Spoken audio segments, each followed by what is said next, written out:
إن الحمد لله. Ah, le micro, mon frère, pour les sœurs. Ouais. Excusez-moi. نحمده ونستعينه ونستغفره ونتوب إليه ونعوذ بالله من شرور أنفسنا وسيئات أعمالنا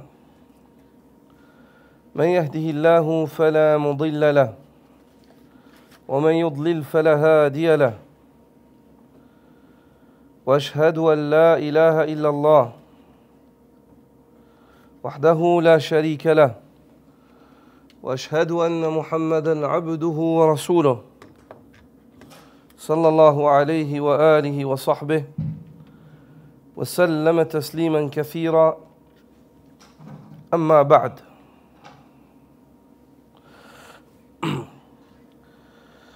Cette journée du 18 du mois de Ramadan, correspondant au 9 avril,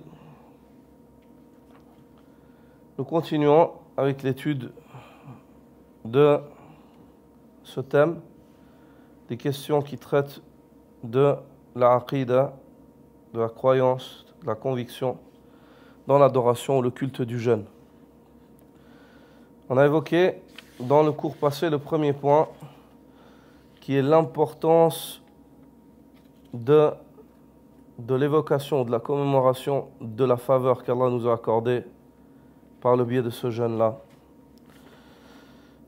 Et le cheikh a évoqué, hafizahullah, certains points.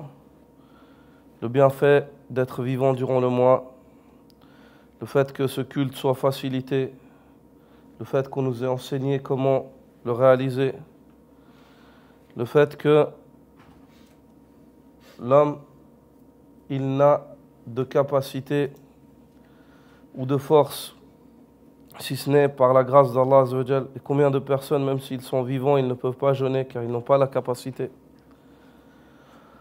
Le bienfait de l'islam, le fait de vivre durant ce mois en étant musulman, le bienfait de la subsistance, le fait d'avoir de quoi se nourrir durant la rupture et pour le suhour, le bienfait du fait que les démons soient ligotés durant ce mois-là et que l'homme soit débarrassé de son ennemi. Le bienfait de la récompense énorme qu'Allah Azza wa Jal prépare durant ce mois-là. C'est les faveurs, l'évocation des faveurs. المسألة الثانية مشاهدة التقصير. Après avoir pris conscience de la faveur et du bienfait, le fait que l'homme prenne conscience et prenne en considération son manquement. Le cheikh dit, hafidhahullah, Ahlul Iman, ya ikhwata, jama'u bayna al-ihsani wa shafaqa. والله سبحانه وتعالى يقول في سورة المؤمنون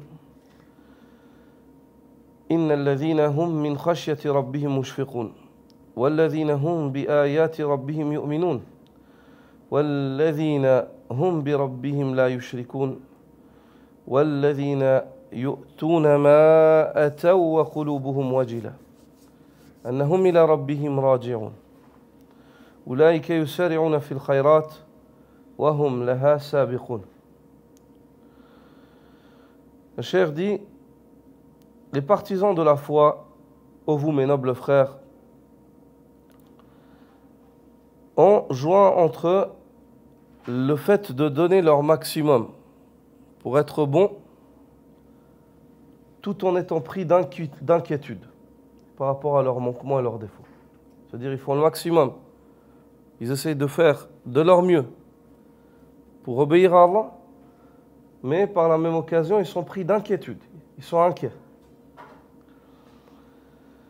Et Allah, le Très-Haut, dit, le Cheikh dit, et les décrit dans la sourate Les Croyants, dans sa parole, Inna alladhina hum min khashyati rabbihim mushfiqun.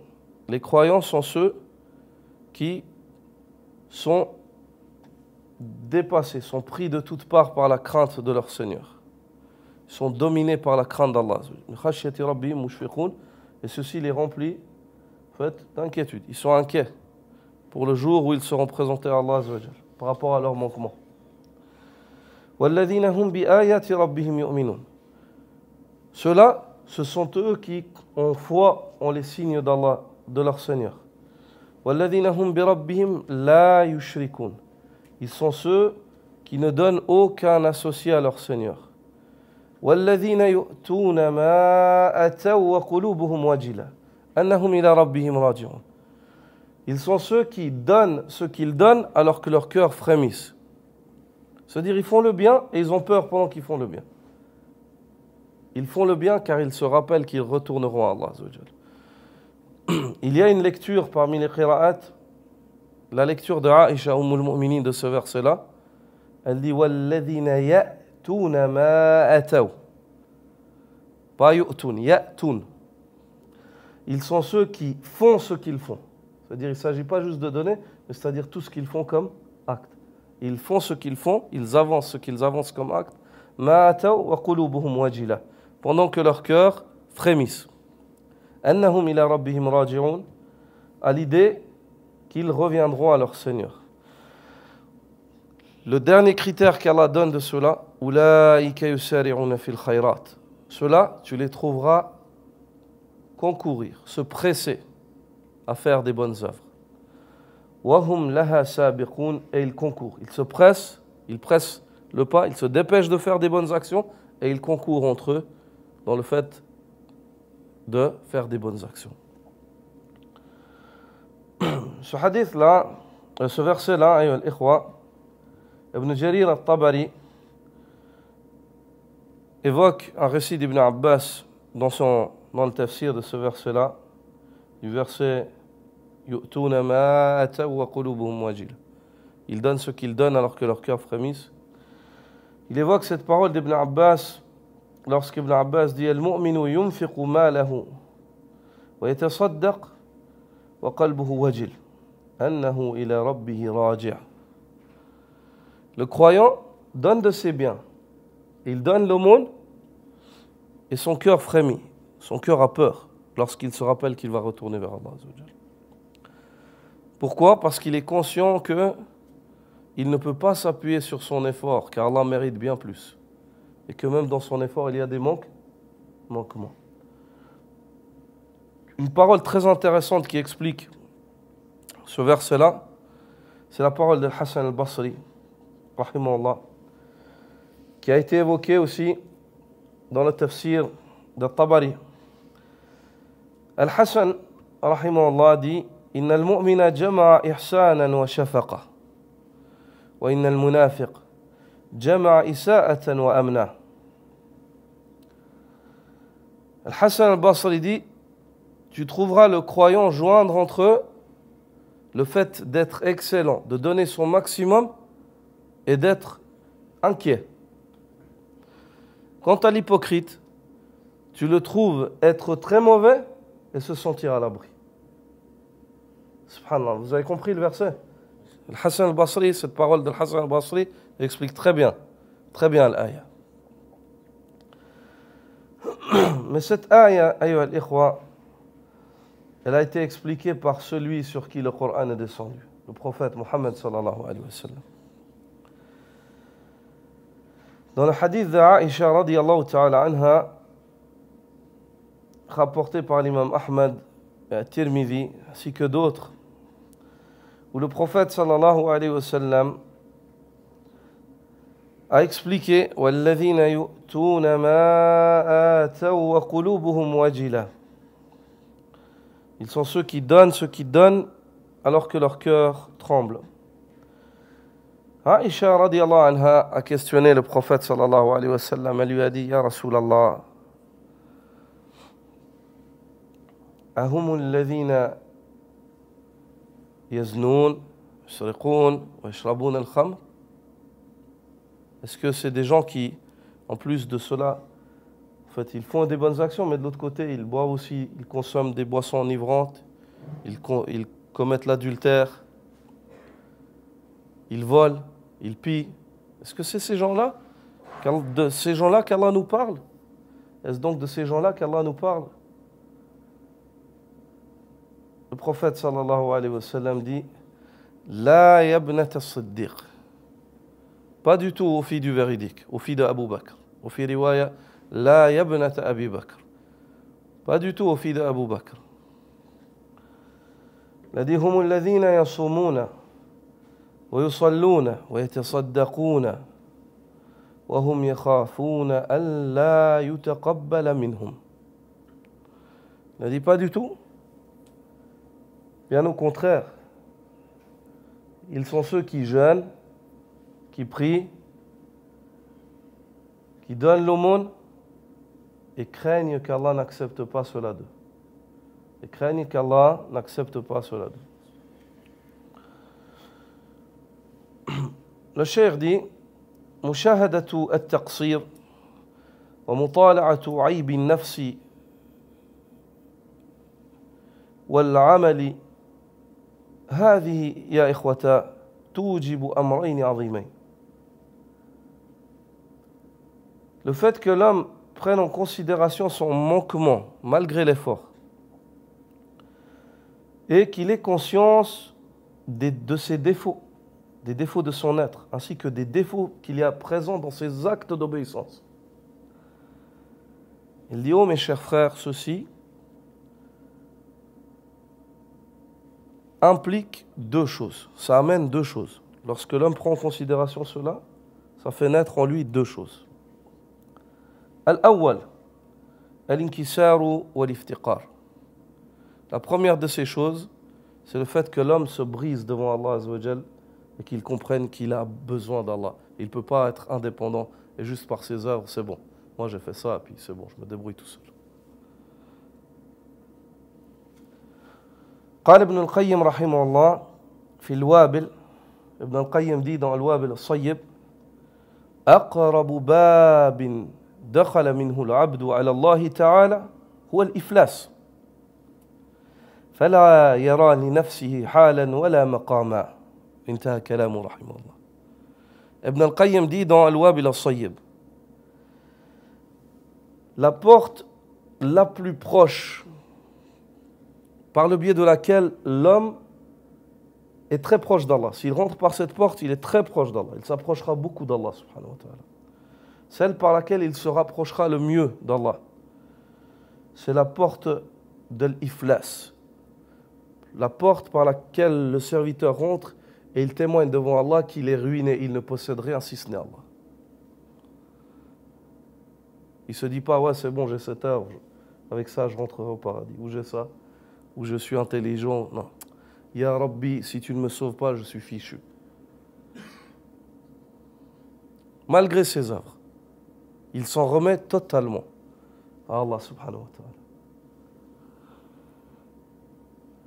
Il dit, au point où lorsqu'il rentre par cette porte, il voit qu'il n'a aucune situation, il se voit en fait comme s'il n'a aucune situation, aucun statut, il n'a rien, il est personne.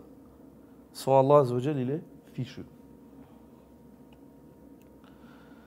وقال في كتابه المدارج, il dit, le cheikh ici relate une autre parole d'Ibn al-Qayyim dans Madarij al-Salikin. Lorsqu'Ibn al-Qayyim dit, rahimahullah, من له بصيرة بنفسه وبصيرة بحقوق الله وهو صادق في طلبه لم يبق له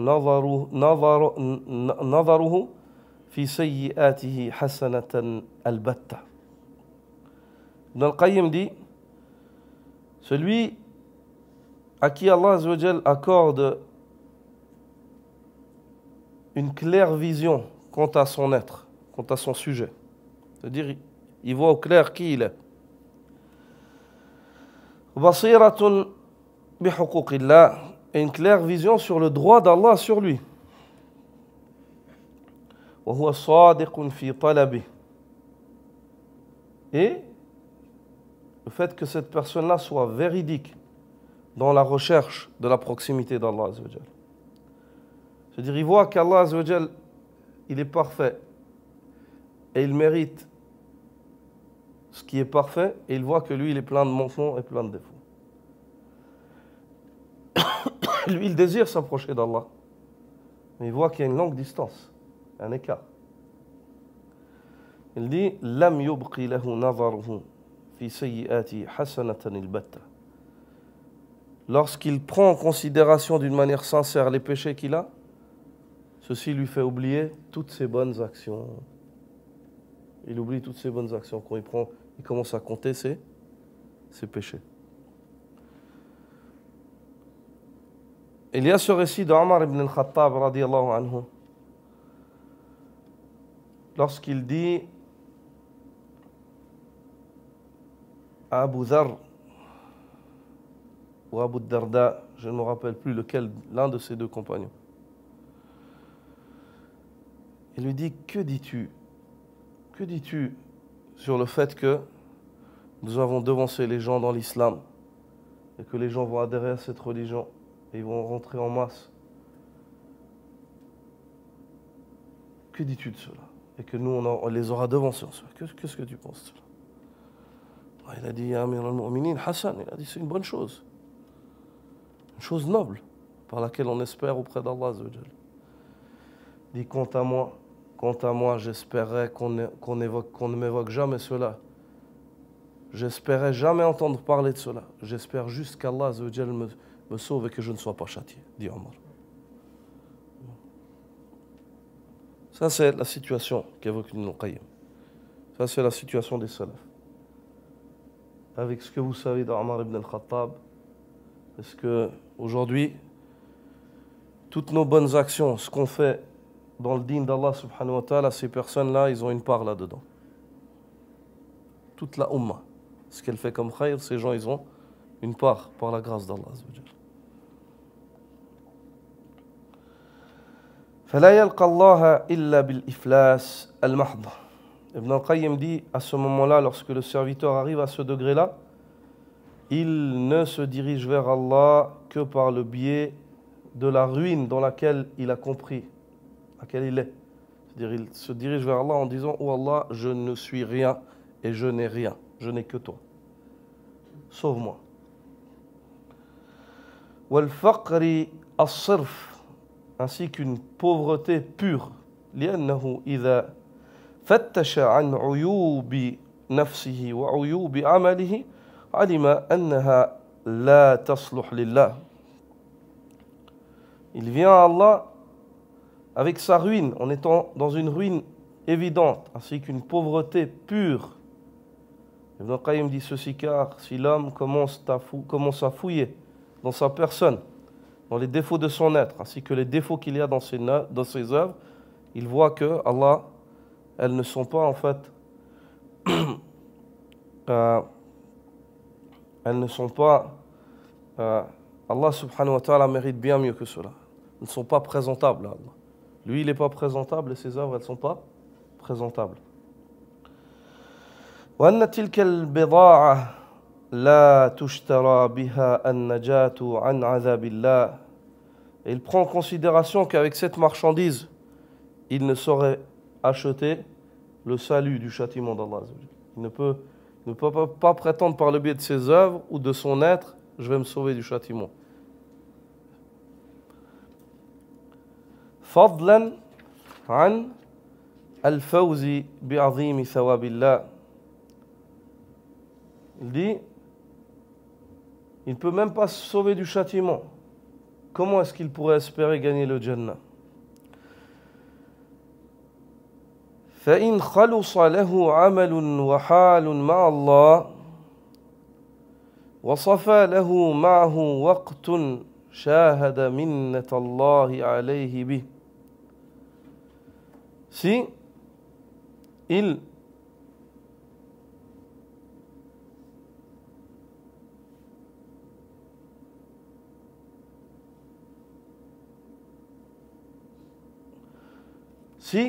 il réussit à épurer une de ses œuvres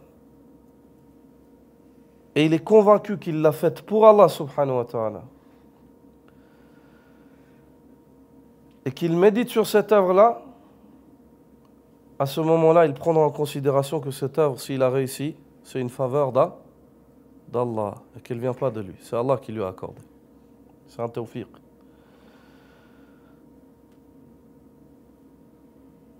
وَمُجَرَّدَ فَضْلِهِ.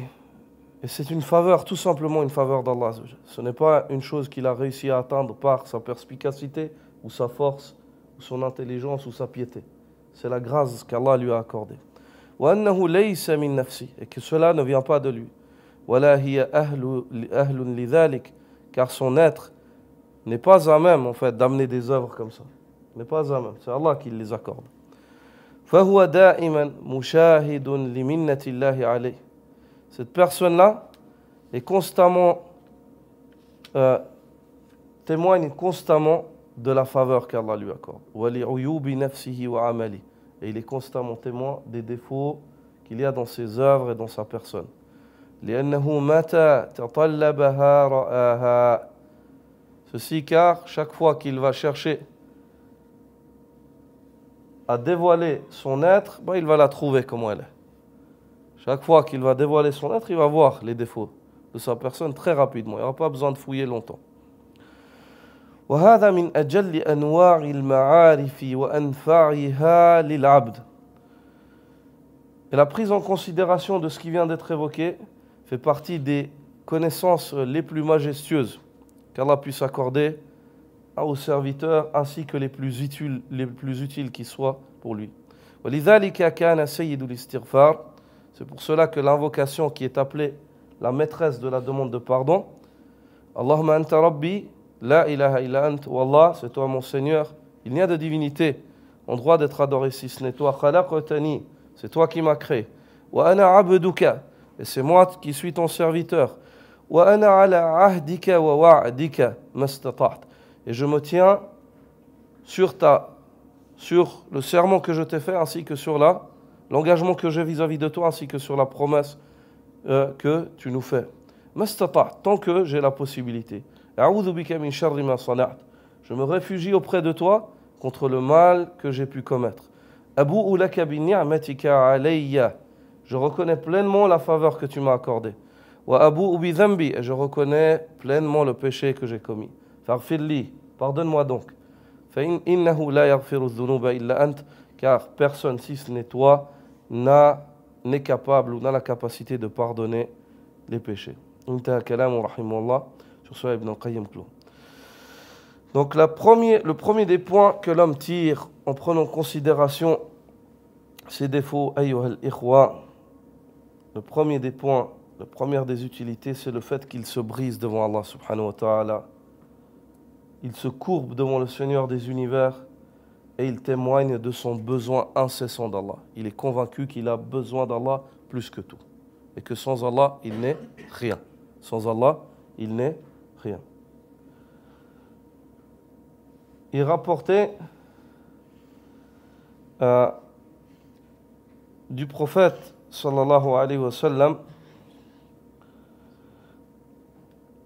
selon Abu Hurayra radiyallahu ta'ala anhu, que le prophète sallallahu alayhi wa sallam nous enseigne que celui qui craint le retour à Allah et qui craint ses péchés, comment est-ce qu'elle est, c'est quoi son critère? Est-ce qu'il tarde à venir vers Allah ou est-ce qu'il se dépêche? Il se dépêche. Man khafa adlaj. Wa man adlaja balagha al-manzil. Le prophète sallallahu alayhi wa sallam dit celui qui craint de rater la destination, il se dépêche, il presse le pas. Et celui qui presse le pas, il atteindra la destination. Il atteindra la destination. Donc le premier point le premier bénéfice que l'homme tire, c'est le fait que cette conviction, le fait que tu sois convaincu que tu es manquant, que tes œuvres elles sont manquantes et que sans Allah tu n'es rien, il y a un inkisar, il y a une soumission, il y a une révérence devant Allah Azza wa Jal qui se développe et le fait que tu sois pleinement convaincu que tu n'es rien sans Allah, un iftiqar, tu as besoin d'Allah subhanahu wa ta'ala. La deuxième chose, dit le cheikh, والأمر الثاني الذي يوجبه مشاهدة التقصير ومطالعة عيوب النفس التوبة إلى الله. Et le deuxième point que l'homme tire, et le deuxième bénéfice, c'est que lorsqu'il prend en considération ses défauts ainsi que ses manquements dans les œuvres, ceci le pousse à se repentir, fréquemment. At-tawbah. Le cheikh dit Ana wa ant, ya ayyuha al-muwaffiq, ahwaju shay'in ila ibadati tawbati ma'as-siyam. Il dit toi et moi, ô toi celui à qui Allah Azza wa Jalla a accordé le succès. Le cheikh dit la chose dont on a le plus besoin durant notre jeûne, c'est de l'adoration du repentir, le culte du repentir. De marier avec le jeûne le culte du repentir. فإنه مهما اجتهدنا في إيقاع عبادة الصيام على الوجه الذي يحبه الله فلن نستطيع. Combien même d'efforts que nous puissions déployer afin de réaliser le culte du jeûne, comme Allah nous le demande, nous ne saurions le réaliser pleinement. De toute façon, nous allons avoir des manquements.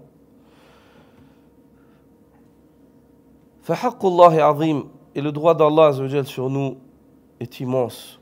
والغفلة غالبة, et l'inadvertance de nos personnes prédomine. والتقصير حاصل, et notre manquement survient souvent, on est souvent manquant. والتهاون واقع, et notre négligence, elle nous surprend, on est souvent négligent. Puis il dit khudha qa'ida, prends donc une règle avec cela, note une règle. Il dit kullama 'azumat mahabbatuka lillah wa ta'zimuka lah wa 'ilmuka bih kullama 'azuma shuhuduka li taqsirik wa kullama 'azuma shuhuduka li taqsirik 'azumat tawbatuk hatta takuna 'ala mada al-anfas. Quelle règle? Il dit, je te donne une règle suite à ce qui vient d'être étudié. Plus ton amour envers Allah subhanahu wa ta'ala, ainsi que ta vénération envers lui, ainsi que ta connaissance d'Allah Azza wa Jal, plus cela grandit, plus tu connais Allah en somme, et plus tu l'aimes, plus tu reconnaîtras tes défauts et tes manquements. Et plus tu reconnaîtras tes défauts et tes manquements, plus tu te repentiras. Tant que tu seras vivant, ta vie, elle va être comme ça.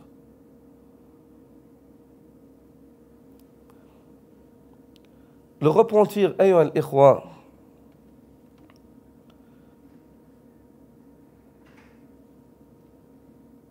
les savants évoquent 4 fondations de la tawba. 4 fondations de la tawba. La première, c'est un nadam, c'est le départ du repentir, c'est le regret. La deuxième, c'est l'iqla' ani dhanb, le fait de quitter le péché. La troisième, c'est l'azmu ala an la ta'ouda fi, que tu le quittes en étant décidé, déterminé à ne pas y retourner. Tu ne le quittes pas en disant « ouais, peut-être je vais refaire. J'ai encore envie. » Tu détesterais revenir dans ce péché comme tu détesterais être jeté dans le feu de l'enfer. وأن يكره أن يعود إلى الكفر بعد أن أنقذه الله منه كما يكره أن يقذف في النار قال النبي صلى الله عليه وسلم. Que l'homme déteste revenir à la mécréance après qu'Allah Azza wa Jalla l'en ait sauvé, comme il détesterait être jeté dans le feu de l'enfer. Comme tu détesterais être jeté dans le feu de l'enfer, tu détestes revenir au péché. Ici, c'est la mécréance qui a été évoquée dans le hadith, mais tous les péchés, c'est pareil. Ça, c'est l'azm. Et le quatrième, c'est at-tahallul, yani radd al-mazalim, radd al-huquq, ou at-tahallul mimman zalamta. C'est de rendre son dû. Si tu as porté atteinte à une personne, si l'injustice elle est en liaison avec quelqu'un, tu as porté atteinte à son droit ou à ses biens ou à son honneur, c'est le fait de lui rendre son droit ou alors de lui demander pardon.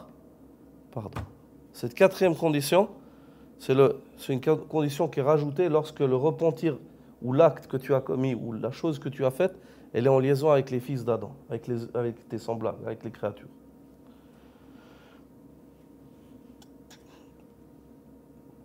Al-mas'alatu thalitha. La troisième question. Donc là, il passe à un nouveau point. تذكر أن الصوم لله فصم لأجله. Rappelle-toi que le jeûne, il est pour Allah.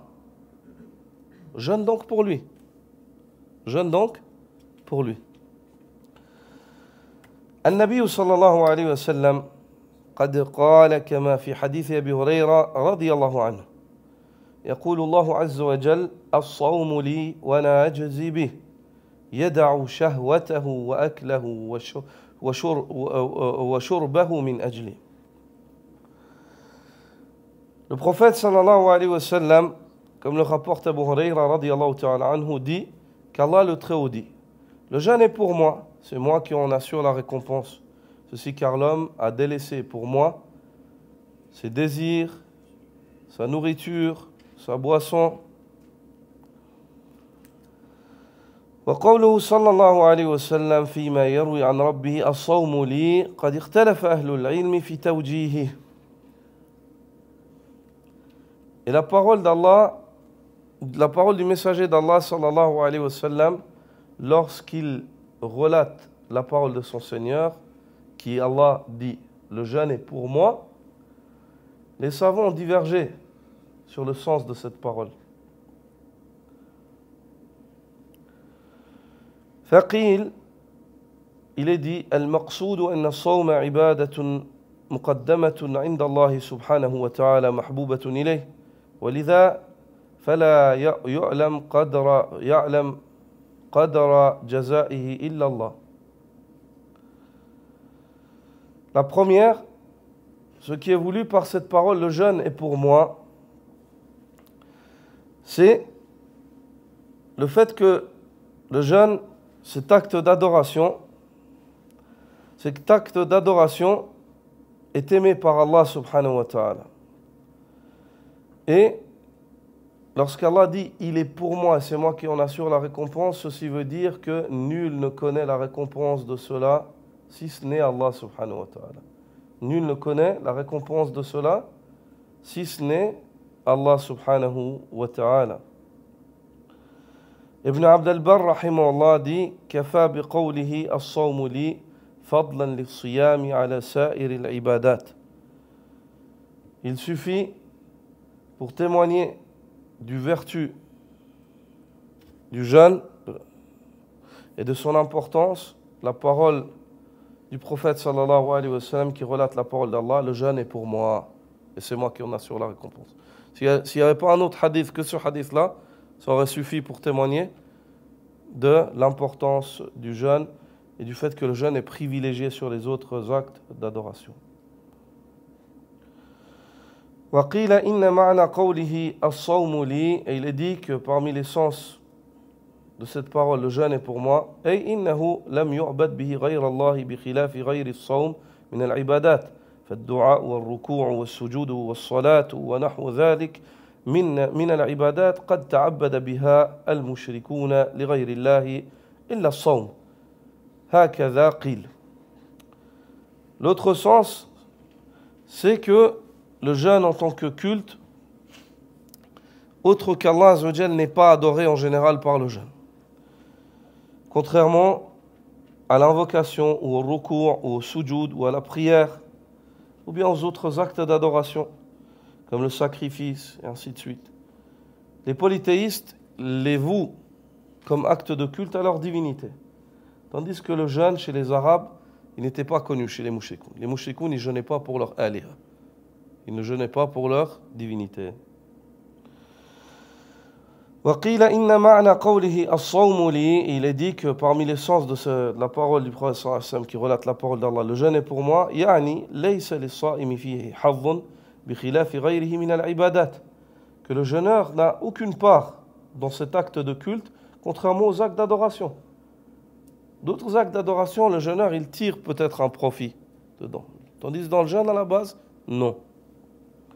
فإن فيها أو قد يكون فيها حظ لثناء الناس. Ceci car dans les autres actes d'adoration, l'homme où il a un profit, ou bien alors au moins les gens le voient faire cet acte et puis ils le vantent peut-être. Ils disent ah mashallah, il prie X ou Y. ولذلك قال بعض أهل العلم, c'est pour cela que certains parmi les savants disent ليس في الصيام رياء. Certains savants ont dit il n'y a pas dans le jeûne d'ostentation. لأن الصيام عبادة باطنة لا يعلم بها إلا الله. Car le jeûne est un acte d'adoration qui est dissimulé, caché. Personne d'autre qu'Allah ne le connaît. Personne ne te voit jeûner. Puis le cheikh dit, ça c'est la parole de certains savants. Il dit نعم قد يحصل الرياء بالإخبار بالصيام. Mais il dit il est possible que tu transformes cet acte dans lequel à la base il n'y a pas d'ostentation, tu peux le transformer en un acte ostentatoire si toi tu informes. Par exemple, tu es en train de jeûner dans une journée de jeûne surrogatoire, puis tu viens, tu dis ah aujourd'hui je jeûne et tout, alors que personne ne t'a rien demandé, qu'il n'y a rien. Aujourd'hui je jeûne. Subhanallah, aslan il est caché le jeûne. Pourquoi tu viens dire aux gens je jeûne? Aujourd'hui je jeûne ou hier j'ai jeûné. ايش هذا؟ هذا رياء, c'est de l'ostentation. أما العبادة نفسها فإنه لا رياء فيها. Quant à l'acte d'adoration du jeûne en général, à la base en soi comme acte, il y a pas, il est caché, il est couvert de l'ostentation. Pourquoi? Parce qu'on ne le voit pas. Tu peux marcher, te promener, être en classe, mais tandis si tu te lèves en classe, tu pries, tout le monde va voir que tu pries. Tout le monde va voir que tu pries, et ainsi de suite. والمقصود يا أيها الفضلاء أن نتذكر أننا نعبد في هذا الشهر الكريم نتعبد في هذا الشهر الكريم لله جل وعلا بشيء يحبه. Ce qui est voulu par cela, ikhwa, dit le cheikh, c'est que nous nous rappelions que durant ce mois-là, nous vouons un culte à Allah. Il est primordial de nous rappeler. Donc quand tu jeûnes, rappelle-toi que tu jeûnes pour qui? Pour Allah. Rappelle-le-toi. Tu te rappelles. Durant la journée, je suis en train de jeûner pour Allah. Plusieurs fois dans la journée. Ça, on appelle ça comment? Tajdid al-niyya. Le fait de renouveler, revivifier ton intention, de revivifier ta foi. وهو مقدم لديه, et que ce jeûne-là, il lui est présenté. لا بد أن نصوم لأجله. Donc il faut absolument, d'une manière impérative, qu'il soit exclusivement pour lui. ولنتذكر قوله صلى الله عليه وسلم الثابت في الصحيحين من صام رمضان إيمانا واحتسابا غفر له ما تقدم من ذنبه. Il est primordial que nous rappelions la parole du prophète sallallahu alayhi wa sallam dans les deux sahih, lorsqu'il dit celui qui jeûne le mois de Ramadan avec foi, espoir de récompense, ses péchés précédents lui seront pardonnés. فإن معنى قوله إيمانا, le sens de la parole du prophète sallallahu alayhi wa sallam qui jeûne avec foi, إيمانا, أي إيمانا بالله, avec foi en Allah, فعلا لما أمر الله, en faisant ce qu'Allah a ordonné, واحتسابا لأجل الله, et le fait d'espérer pour Allah Azza wa Jal, d'espérer pour Allah subhanahu wa ta'ala. وهذا فيه تحقيق لما جاء في سيد الاستغفار. Et en cela, il y a la réalisation de ce qui est venu, du message qui est venu dans Sayyid al-Istighfar, la maîtresse de la demande de pardon. ولا نزال نستفيد الدروس الكثيرة من هذا الحديث العظيم من حديث سيد الاستغفار. Le cheikh dit, nous ne cessons de tirer des leçons, des énormes leçons de ce hadith majestueux, la maîtresse, le hadith de la maîtresse de la demande de pardon, la meilleure manière de demander pardon. فإن فيه وأنا على عهدك ووعدك ما استطعت. Nous trouvons dans ce hadith qu'il y a la parole du prophète sallallahu alayhi wa sallam. Lorsqu'on invoque Allah, on dit et je me tiens ala ahdika, sur l'engagement que j'ai envers toi. Wa wa'dika, et sur la promesse que tu nous as faite. Mastata'at, tant que j'en ai la possibilité. فالله عز وجل عهد إلى عباده عهدا أمرهم فيه ونهاهم ووعدهم إن وفوا بالعهد أن يثيبهم أحسن الوفاء. Allah le Très-Haut, dit le Cheikh, il a pris l'engagement de ses serviteurs. Quel est cet engagement? Le fait qu'ils lui obéissent et qu'ils ne lui désobéissent pas. Et il leur a fait une promesse sur cet engagement. Celui qui s'acquitte de cet engagement-là, il leur promet de les rétribuer de la meilleure des manières. فالقيام إيمانا هو العهد. Le fait de jeûner avec foi, ça c'est le fait de jeûner en se tenant fidèle à l'engagement d'Allah Azza wa Jalla. العهد. والاحتساب هو رجاء الثواب على ذلك. Et l'espoir de récompense, c'est le fait d'espérer être récompensé par le jeûne. Donc d'attendre la promesse qu'Allah nous fait. Si nous on s'acquitte de l'engagement vers Allah, il nous promet de nous rétribuer par sa grâce. إذن قوله إيمانا واحتسابا فيه بيان الباعث والمقصود. Donc la parole du prophète sallallahu alayhi wa sallam avec foi, espoir de récompense, elle t'enseigne le moteur. C'est quoi le moteur qui te motive à jeûner? Et c'est quoi le but pour lequel tu jeûnes? Donc c'est quoi qui te motive à jeûner? C'est ta foi. Et le but, c'est l'espoir de récompense. L'espoir de récompense. Al-ba'ithu huwa al-imanu billah. Le moteur, c'est la foi en Allah. Wal-maqsoud naylu thawabillah. Et le but que tu recherches, c'est la rétribution d'Allah subhanahu wa ta'ala. Et ça, c'est dans Sayyid al-Istighfar. Wa ana ala ahdika wa wa'dika. Et je me tiens fidèle à l'engagement auquel on s'est engagé et tu nous as demandé de nous engager. Et je me tiens sur la promesse, sur l'espoir. Je suis convaincu que tu rétribues. Est-ce que c'est clair? Al-mas'alatu al-rabi'a. Le quatrième point, c'est le dernier qu'on va prendre, Inch'Allah. Ihtasib thawab as-siyam. Espère donc la rétribution et la récompense de ce jeûne-là. Sois convaincu, réfléchis. Tout comme il t'a demandé dans le point numéro 3 de te rappeler que tu jeûnes pour Allah, de te rappeler ta foi. Maintenant, il te demande de te rappeler les récompenses promises. De te rappeler les récompenses promises. Est-ce que vous avez compris? Dans le premier point, il te rappelle de te rappeler al-iman, la foi. Je jeûne pour Allah. Donc c'est quoi le moteur? Pour Allah. Là maintenant, il te demande de te rappeler la récompense, de t'évoquer, de te commémorer, de lire des hadiths, d'apprendre des hadiths par cœur qui te parlent de la récompense du jeûneur, al-ihtisab, afin que tu sois convaincu et que tu espères avec conviction ferme, avec savoir, que tu espères être rétribué. Il dit, ihtasib thawab as-siyam. Espère donc en la récompense qui se cache derrière ton jeûne. وتذكر أن الذي يجزي به هو الكريم سبحانه. Et rappelle-toi que celui qui te rétribuera pour ce jeûne, c'est celui qui est extrêmement généreux. Gloire et pureté à lui, Allah subhanahu wa ta'ala. وهذا ما أشرت إليه في المسألة الثالثة. Et j'ai traité de cela dans le point précédent, dit-il. الصوم لي وأنا أجزي به. Le jeûne est pour moi, c'est moi qui en accorde la récompense.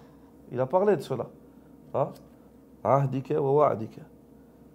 Je me tiens sur l'engagement et la promesse que tu nous as fait.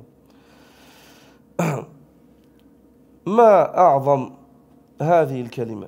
Comme cette parole dans ce hadith est grande. As-sawmu li wa ana ajzi bi.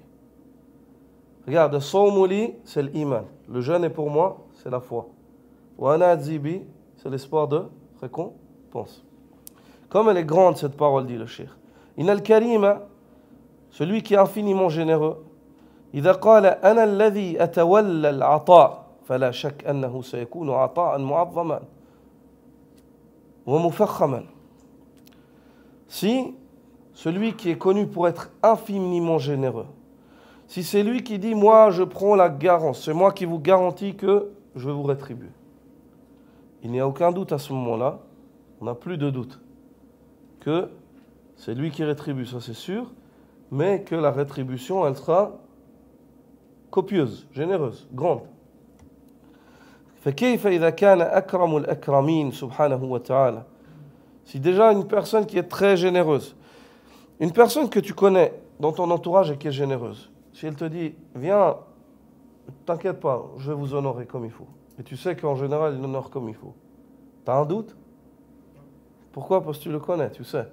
Qu'en est-il de celui qui est le plus généreux des généreux? Allah subhanahu. C'est lui qui dit c'est moi qui vous assure, ne vous inquiétez pas. C'est moi qui vous assure la récompense de cela. Ana adzibi. Sawmuri wa ana adzibi. Le jeûne est pour moi, c'est moi qui assure la récompense. Il n'y a aucun doute. Fa'abshir bil khayr. Farabbuka karim. Il dit alors, t'inquiète pas. Annonce à toi de toutes bonnes nouvelles. Prépare-toi à tout khayr, car ton Seigneur est très généreux. Wa ta'uhu jazil. Et les dons d'Allah sont abondants. Quand il donne en abondance. Jiddu jazil. Et en grande abondance. Il donne en grande abondance. Wa usika ya ayyuhal muwaffaq. Et je te recommande, ô toi, celui à qui Allah a accordé le succès, أن تحتسب أنواع الثواب التي وردت للصيام. Je te recommande d'espérer fermement, avec conviction, sur toutes les récompenses qui ont été promises aux jeûneurs par le biais de son jeûne, dans les hadiths. C'est-à-dire, compte-les, lis-les, dis, oh Allah, j'espère ça. Oui, ça, sûr. Inch'Allah. Ça aussi, ça aussi, ça aussi. Tadhakkar Babar al-Rayyan. Il dit, rappelle-toi cette porte qui s'appelle al-Rayyan, par laquelle on entre au Jannah. Rappelle-toi, espère cette porte-là. Tadhakkar ghufira lahu ma taqaddama min dhanbi. Rappelle-toi, lorsque le prophète sallallahu alayhi wa sallam dit, ses péchés précédents lui seront pardonnés. Espère cela. Tadhakkar wa ramadanu ila ramadana mukaffiratun lima baynahum. Et d'un ramadan à un autre, il y a l'expiation des péchés qui se trouvent entre deux. Espère cela. Tadhakkar alayka bis-sawm fa innahu la idla la. Accroche-toi au jeûne, car il n'a pas d'équivalent dans les actes par le biais desquels on s'approche d'Allah. Ila ghayri dhalika mimma ja'a fi as-siyam. Parmi les autres, ainsi que tant d'autres, parmi les récompenses qui ont été évoquées pour le jeûne. Le cheikh, il a évoqué cela. On va rajouter les sa'imi farhatan. Le jeûneur a deux bonheurs avec lesquels il se réjouit. Un bonheur dans le dunya, hâtif, lorsqu'il rompt. Il est content, premièrement, parce qu'il a rompu, il est faible. Parce qu'il a plus soif et il a plus faim. Et parce que Allah lui a accordé de compléter une journée d'adoration, de la faveur d'Allah.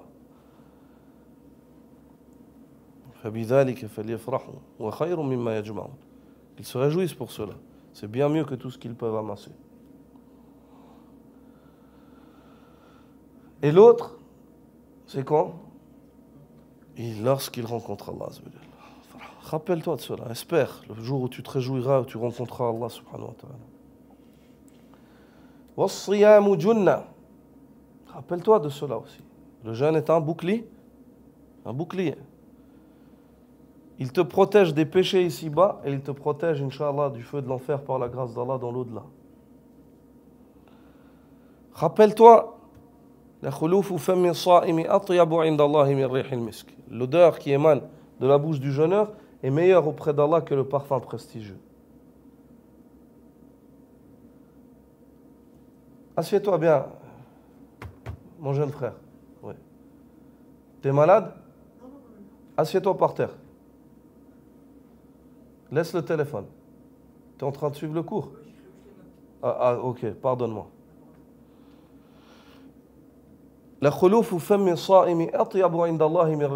L'odeur qui émane de la bouche du jeûneur est meilleure auprès d'Allah que l'odeur du parfum. Je ne sais pas si vous vous rappelez, une fois on avait parlé de ce hadith-là, on avait expliqué ce qu'Ibn Rajab dit dans la Ta'if al-Ma'arif, à Isabelle de Montelieu. Peut-être Ramadan l'année passée, sauf erreur. Est-ce que vous vous souvenez de ça? Qu'est-ce qu'il dit Ibn Rajab sur ce hadith-là?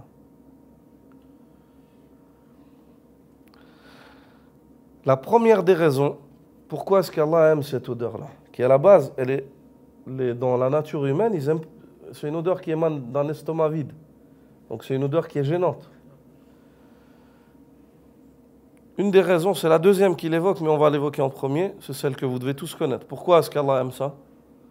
Parce que c'est la raison pourquoi elle vient. Cette odeur, elle vient de l'adoration d'Allah. Elle émane du culte d'Allah. Donc, le prophète sallallahu alayhi wa sallam, comment il a fait sur Mimbar? Man tawada'a lillahi rafa'a. Celui qui s'avilit pour Allah, Allah l'élève. Ici, l'homme, il délaisse sa nourriture, il délaisse ses besoins pour Allah. Il y a une odeur qui émane de sa bouche, Allah il l'élève, il l'encourage et lui dit que moi je l'aime plus que, par le biais de son prophète sallallahu alayhi wa sallam, il nous informe qu'il l'aime beaucoup plus que le parfum prestigieux, délicieux.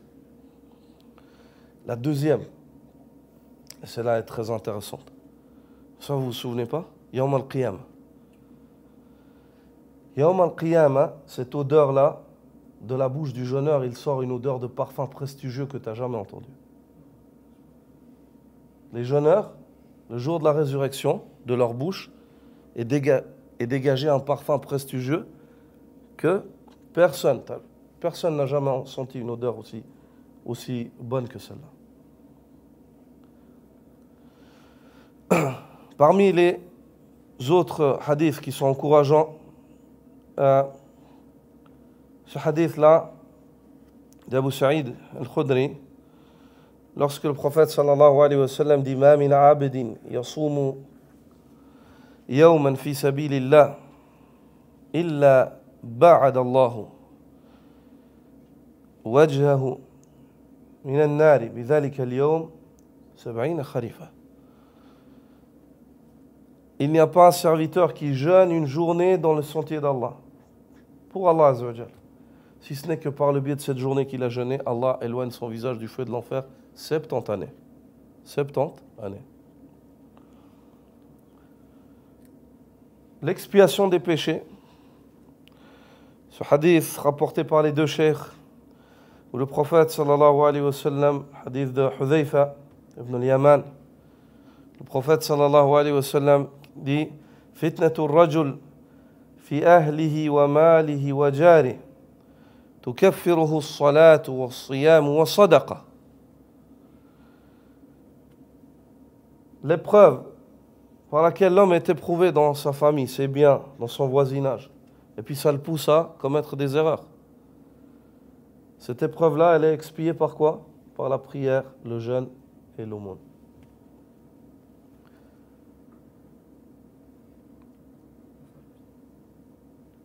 ما فهمت؟ الأخطاء الزلات التي تقوم بها في المنزل مع الأهل أو مع الجار أو في مالك تكفرها الصلاة والصيام والصدقة.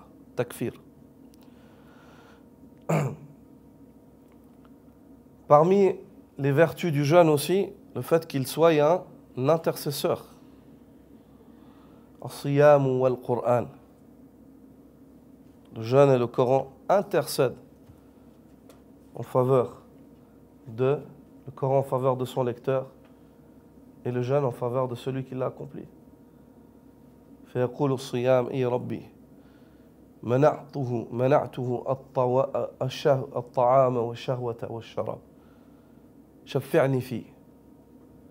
Et le jeûne dit, ô mon Seigneur, je l'ai privé de boire, de manger et de désir. Accorde-moi d'intercéder en sa faveur. Allah accorde au jeûne. Et le Coran, il dit, oh mon Seigneur, je l'ai privé de sommeil durant la nuit. Accorde-moi d'intercéder. Le prophète sallallahu alayhi wa sallam appuie encore, il dit, et ils intercéderont. Et ils intercéderont.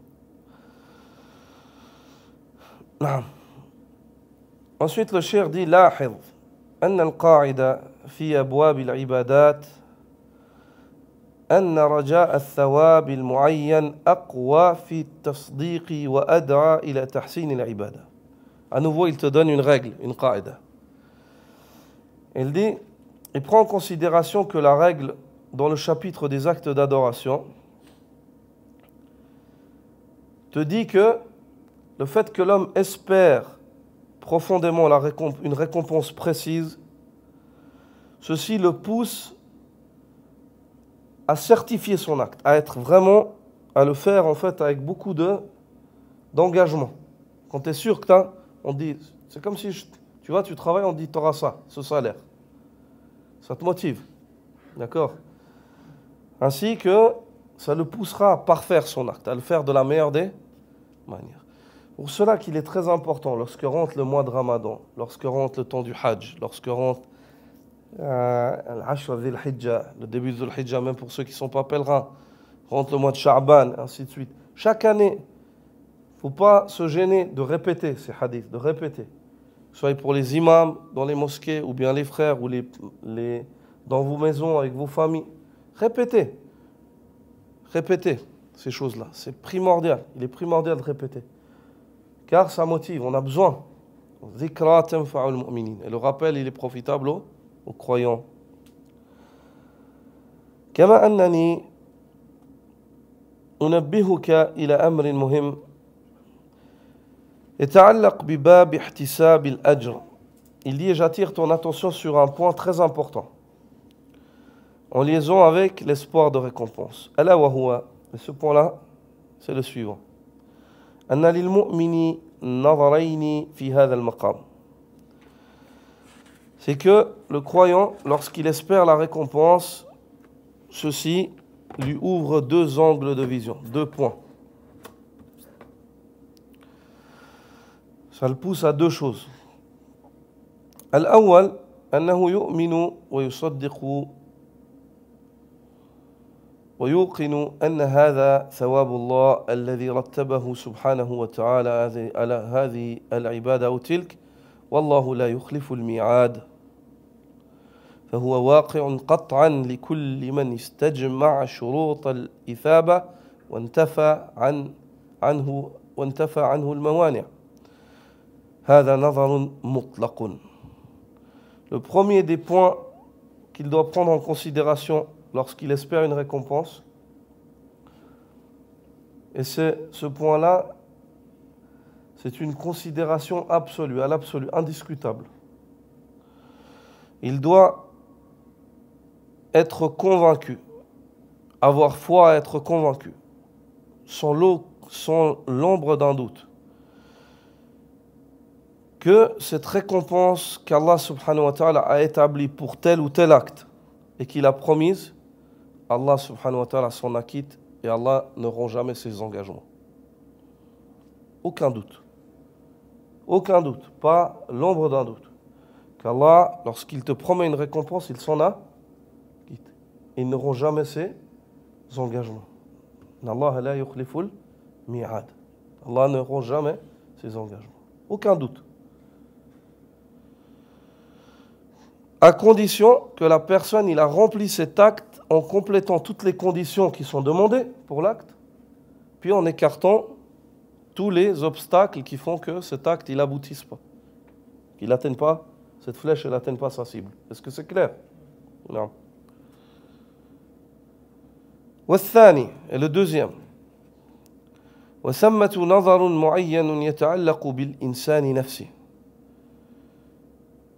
Et ce point-là, ou cette vision-là, c'est une considération que l'homme fait de sa personne. وها هنا ينبغي أن يكون الإنسان بين خوف ورجاء. Et l'homme qui espère être rétribué, quand il réfléchit à Allah par rapport à l'espoir de récompense, il est convaincu qu'Allah tient sa promesse. Mais quand il réfléchit à lui par rapport à la récompense qu'il espère, qu'est-ce qu'il a? Il est mitigé entre l'espoir et la crainte. Pas par rapport à Allah, par rapport à lui. Est-ce que vous avez compris la différence? Une vision, un angle de vision où il regarde en direction de son Seigneur, et un angle de vision où il regarde en direction de lui, sans personne. Quand il prend en considération, quand il s'agit d'Allah, il est convaincu qu'Allah promet, il tient ses promesses. Aucun doute. Quand il revient à lui, il est mitigé entre l'espoir et la crainte. Il espère être récompensé, mais il craint de rater la récompense. Yarju isabata dhaka thawab. Il espère fortement atteindre cette récompense. Wa hadha huwa al-ihtisab. Et ça, cet espoir-là, c'est l'ihtisab, c'est l'espoir de récompense, qui est venu dans le hadith du prophète sallallahu alayhi wa sallam. Man sama Ramadan imanan wa ihtisaba, ghufira lahu ma taqaddama min dhanbi. Celui qui jeûne le mois de Ramadan avec foi et espoir de récompense, ses péchés précédents lui seront pardonnés. Wa man qama Ramadan imanan wa ihtisaba, ghufira lahu ma taqaddama min dhanbi. Wa man qama laylat al-qadri imanan wa ihtisaba, ghufira lahu ma taqaddama min dhanbi. Celui qui prie durant le mois de Ramadan avec foi et espoir de récompense, ses péchés précédents lui sont pardonnés. Celui qui prie durant Laylat al-Qadr avec foi et espoir de récompense, ses péchés précédents lui sont pardonnés. هذا هو الاحتساب فأنت ترجو نيل الثواب. C'est ça l'espoir de récompense. Le fait que tu espères atteindre cette récompense promise. ومع ذلك, et malgré cela, ضم إليه الخوف من فوات هذا الثواب. Tu associes à cela, malgré le fait que tu espères, tu associes la crainte de rater cette récompense. À cause de quoi? De tes défauts. Le deuxième point, le deuxième point qu'il a évoqué. Hein? Subhanallah. إذن عليك أيضا أن تخاف الحرمان. Donc tu dois aussi craindre d'être privé. لا لأن الله سبحانه وتعالى قد يخلف الميعاد. Tu ne crains pas d'être privé parce qu'Allah rend sa promesse. Allah promet et il tient sa promesse. Hasha wa kalla. On ne pense jamais cela d'Allah subhanahu wa ta'ala. ولكن قد تؤتى من نفسك قد تعاقب على تقصيرك أو على ذنب لاحقة لذهاب هذا الثواب. إذن كن يا أيها الموفق بين الخوف والرجاء. Il se peut, tu crains d'être privé, pas parce que tu crains qu'Allah Azzawajal soit injuste, ou bien qu'Allah ne tienne pas ses promesses, jamais. Mais tu crains que ta récompense régresse ou que tu n'atteignes pas cette récompense à cause de ton être, ou bien à cause de ton manquement, ou bien à cause de péchés que tu commets pendant l'acte ou après l'acte, qui sont la cause qui vont ralentir ou stopper ou abolir ce que tu as construit. Donc, le cheikh dit, soit, ô toi, celui à qui Allah Azzawajal a accordé le succès, soit, ou tiens-toi entre l'espoir de récompense et la crainte. L'espoir de récompense et la crainte. Et quel est le comportement de celui qui est ainsi? Comment est-ce qu'il termine les actes d'adoration? Avec le repentir et la demande de pardon. Ça, c'est la sunna du prophète sallallahu alayhi wa sallam. Comment tu termines ta salat? Astaghfirullah, astaghfirullah, 3 fois. Tu demandes pardon. Comment est-ce que tu termines ta zakat? En demandant pardon. On a lu le verset. وَالَّذِينَ يُؤْتُونَ مَا آتَوْا وَقُلُوبُهُمْ وَجِلَةٌ. Ils donnent ce qu'ils donnent alors que leur cœur frémisse. Avec la peur. Comment est-ce que tu termines le hajj? Hein? ثم أفيضوا من حيث أفاض الناس واستغفروا الله إن الله غفور رحيم. Puis descendez par là où les gens descendent. Après Arafat, après Muzdalifa. Puis demandez le pardon d'Allah, implorez le pardon. Allah est pardonneur et très miséricordieux. Comment tu termines le mois de Ramadan?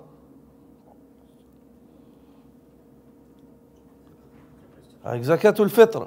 Zakatul Fitr, c'est quoi le but? Elle a 2 buts. Elle a 2 buts. Ibn Abbas dit Farada Rasulullah sallallahu alayhi wa sallam Zakat al-Fitr min Ramadan. Tuhra lil-Sa'im wa tu'ma lil-Masakin. Le prophète sallallahu alayhi wa sallam a imposé la zakat, l'aumône de rupture, après le mois de Ramadan. Et il a expliqué le but. Il a dit en guise de purification pour le jeûne. C'est une forme de demande de pardon avec un acte, la zakat. Il dit, Ibn Abbas, طهرة للصائم من اللغو والرفث. Il y a une purification pour le jeûneur pour les futilités qu'il a pu dire, les erreurs qu'il a pu commettre. Et c'est une nourriture pour le besogneux. C'est une nourriture pour le besogneux. سبحانك اللهم وبحمدك أشهد أن لا إله إلا أنت أستغفرك وأتوب إليك.